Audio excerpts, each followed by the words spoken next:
It was the day most of Britain's rail schedule ground to a halt. Here at Manchester Piccadilly, deserted platforms, empty tracks and closed ticket offices. And it all left passengers struggling. Been allowed to buy a ticket through Trainline and then there's no services direct to Sheffield whatsoever today. Everybody's just trying to go on their normal day and it just has to be settled, I think. And now you can't get home to Wigan? Yeah. What will it take to get home? I have to take the bus. I have to take 2 buses and it's going to take me an hour and a half. The only option we have is to travel from Liverpool to here, to York, to Durham.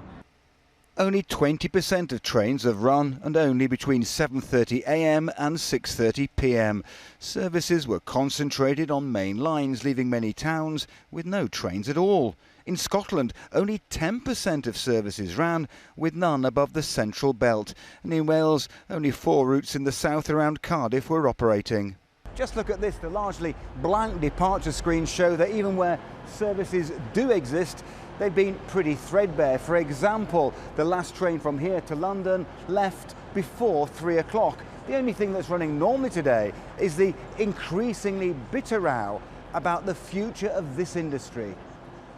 The workers united will never be defeated. Here in Manchester, picket lines formed as around 40,000 members of the RMT union walked out at Network Rail and 13 train companies. Today the Prime Minister appeared to be preparing passengers for a long slog. We need to get ready to stay the course. Because these reforms, these improvements in the way we run our railways are in the interest of the travelling public. They will help to cut costs for fare payers up and down the country.